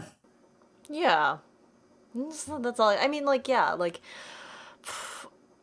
We're not a university department or anything, but there is an academic sense to it, right? You want to cite someone else's stuff because I think it's more fun to build off of what someone else has said and in a way, intellectually collaborate with them, even though they're not necessarily in the room, than it is to be I came up with that thing that they said. No, it's a sense of community. It's a sense of collaboration. It's what makes the sauce so good for us, here in the A Song of Ice and Fire fandom. And I mean, we've really been lucky. We've had a lot of really great just voices in the fandom that have always supported us. Friends of ours History of Westeros and Davos Fingers, who you had on for your first episode. That was so great. Love them. Very lucky. Yeah, well, yeah, you are. We got to get them on for sure. Yeah. How do we get so lucky? Can you connect us with their people? I'm just I'll kidding. try. They got a big entourage to get through, but I'll give it a go. Well, listen, I will Definitely give more you than my 5 card. fingers. Have your people call mine. You know, we're that big. But we've had a Not-A-Cast has been kind of our Amen Brother podcast. We joke. They are our really good buddies. So they have really supported us, really boosted our work. We're really lucky for that. Just really good support from really good friends that we try to boost up to. And I don't know. Like I said, it's what makes the fandom sauce so good. Can't give up on the gravy. We're gonna. Stop. You're fired from the There we go. podcast. I'm fire you from Joe's podcast. This is what Joe, I bring to the permission to table. fire Eliana. Just terrible jokes. Why do they call them Literally, dad it's just jokes? like 2-hour episodes of like me and you just like fired. That's the podcast. That's it. That's Girls Gone Canon. I don't know. At the beginning, this is a tangent, but I'm gonna make this tangent. Why they gotta be dad jokes? Like, I'm one of 2 moms, and I make these jokes constantly. They're also Moms mom can jokes. make jokes too. God, fine. They're mom jokes. Are you happy? Yes. Sorry. It's okay. Sorry you don't want to be the dad. I mean, yeah. I just want to say, Point Are you well made. happy? They're mom jokes. See, and that's what happens. We get our bickering done. We're back to happy. Yeah. It's a beautiful, beautiful chemistry. Fickle. So I'm gonna move away from Girls Gone Canon there, but I don't think it needs to be said. It's said all the time, but I wanted to at least thank you for putting it together and for putting so much work into it and getting these episodes out. I don't know how you do it, but it's brilliant stuff, and you should be very proud of what I you've mean, I done told you the process. or continue to do. Think about, Yeah. God, just recuperate, and then Yeah, we procrastinate, we recuperate. We could probably make like an acronym for it, you know, like rinse and repeat. procrastinate, recuperate, we sleep, we PRS. I don't know. I got nothing. But yeah, we're just normal human trash like everyone else. We somehow we pulled together at the last second and we're like, here's this brilliant thing I thought of, and Eliana's like, really? Because I thought of this brilliant thing, and then somehow we get through a chapter of analysis and people still like us. So that's cool. All right, girls. Before you get going and moving on, we'll do the last little quick fire bit, which I like to call "In Front of the Faces," because we're on the Are the Faces. Do you get it? Right, good. I'm glad. Let's move on. Okay, so real quick fire. So firstly, just for thinking about wins, can you just each give me one thing you can't wait to read about, one event or one thing, or what do you want to see? What's your bit that you're waiting for? So many. Oh my god. I want to see Ariane meeting John Connington and young Griff. I'm excited for that. Yes. That's something I'm really looking forward to. Mm-hmm. I have like 2. This is so unfair. R plus L equals J reveal, and also Sansa Stark. I said 2. Okay, give me. You've hinted at this before, but what is something you just do disagree on between you? I guess Sin, right? But like, Yeah, I mean, absolutely. Sansan. we agree that there is stuff in the books written to bolster it. I think it's more of our attitude toward it. Yeah, just a difference in attitudes. Yeah. That's true. We agree that I would it's there. say that's one. We also disagree about when and where Barristan is going to die. Yeah, that's true. But like, apparently all of us do, right? Like, I disagree. Like, if we're thinking of our like Amen Hallelujah family. Oh Well, I yes, guess yes, you in agree- the you agree Not-A-Cast with and Emmett. yeah, Emmett and I have the same opinion, but that's expected because we're correct. You guys are just wrongs. Okay, brilliant. And give me what's your favourite non-major house? No great houses. What's the smaller ones that you just like them being there? Oh, I have this one. They're both kind of equal, but they're similar ideas. Like either House Plum or House Fossaway. I think the Fossaway is a cool story. I just like fruit flavored houses apparently, but I love it. I guess they're technically not really small. I mean, they're still smaller, but House Dane, obviously. who does not know Everyone this knows about that. you? Yeah, I mean, you should have known this was going to get said. I love House Reed. I've gotten a certain affinity for... What have I been into lately? I don't know. I like some of the Stormlands houses. I like the Dondarians. I just really like Blackhaven. You, a castle aficionado, might agree that some of the houses just have really cool castles and just They stories. still And do. so, you, the professional. But yeah, I like that's right. Blackhaven. Professor Castle is what they call me. Yeah, Professor Castle. I've never heard anyone say that about you. I'm gonna start calling you I that hear it all though. the time. I'm gonna start calling you Professor Sir Buckley, Professor of Castles, MD Sir Buckley, Professor Dr. Sir Buckley. Professor Doctor Castle, PhD Buckley. Comma, Castlein. That is what my mother calls me, yeah. You know, this is some Daenerys title crap we're on right now. Yeah. Okay, next one. Which A Song of Ice and Fire drunkard are you? Are you a Cersei? Are you a Dontos? Tell us. Oh. Yeah. I'm a Now Darren we're the going Dreamer. Nice. Thanks. I'm a Darren the drunk, maybe. I'm like, ooh, no, you get away from me. Let me tell you about this dream I had. Copycat. Okay, last one, and it's the most important one. If you had to switch the other for a character from the books to continue doing the podcast with, who are you choosing and why? And why do you want to get rid of your partner? Hey, wait a second. This is a trick question. Which direction are we going in? Like, is it that I'm trying to go for a different dynamic or the same dynamic? If I wanted as similar a dynamic as possible, I guess. That's up to know. you. Maybe you want to change. I've already gotten like 2 characters in mind. I'm ready. I mean, what? I mean, they're just both kidding. different It's not like I've thought about this. They're both different directions for me, just because I'm not sure how to do this. So you go first. Okay, well, I would probably, if I had to, if someone like had a gun at my head and they're like, "You have to switch," I'd be like, "Okay, bye, Eliana," and then I would be like, Dolores Ed or Miranda Royce. Yeah, I was also thinking if Good I had choices. to keep if the goal was to keep the same dynamic, I was like, yeah, I guess we would put Miranda Royce on here. So we would we just both agree that Miranda Royce makes sense as a Girls Gone Canon host. Yeah, Miranda Royce, you are an official Girl Gone Canon. Yeah. So But happy T-wowing. obviously other characters that I would put are like strong Belwas. I mean, everyone knows this about me. That would get so boring so fast. Would You it? would come begging back for me. You would crawl on your knees, be like, "Come back!" Like he's a great, but he doesn't know enough about Sansa Stark. Or I get Miranda Royce, who knows a lot about Elaine and Sansa.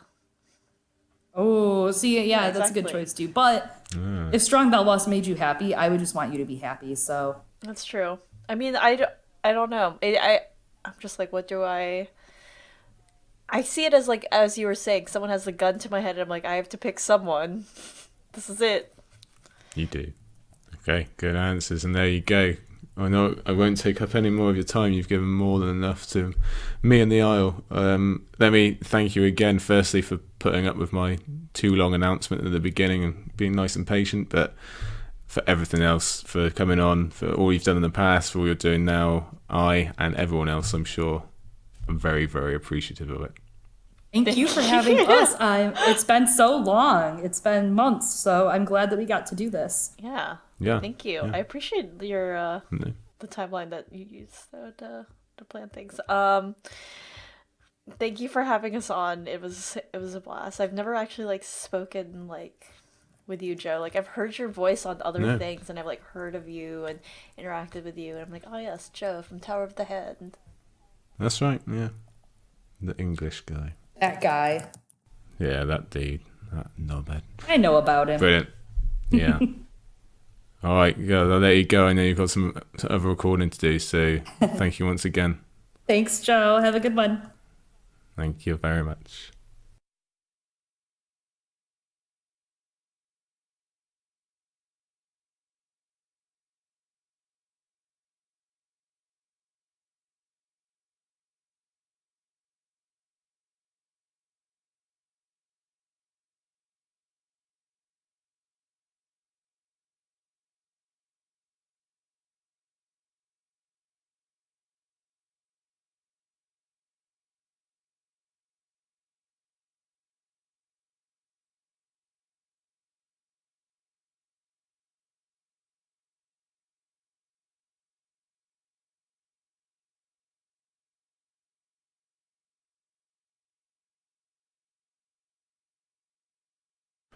Okay guys, there you go. That was the January recording of my conversation with Chloe and Eliana of Girls Gone Canon, and as you've just heard, many other things. I hope you enjoyed it. It was really, really good to be able to record with the girls, big heroes of mine, big heroes of everyone, I'm sure. I hope you enjoyed the episode. Thank you again for listening to my little announcement at the beginning. Like I said, you can go over to Twitter and my blog and find out all about that if you wish to. Or probably a better time of use is to go and find the girls on Twitter. Go and look at Girls Gone Canon. Go and look at Maester Monthly. Find them at Lies and Arbor on Twitter for Chloe, and Very Rhythmic on Twitter for Eliana. You will not be disappointed, I assure you. This is going out just before episode 6 of season 8, so like I said, I'll be back on History of Westeros's live stream next week, and me and Lady Buckley will also have some mini-casts, both for episode 5 and I'm sure episode 6 as well. Thank you very much everyone for coming. Please do pick up your litter. We don't like litter on our faces, but other than that, make sure you say hello sometime and have a good day.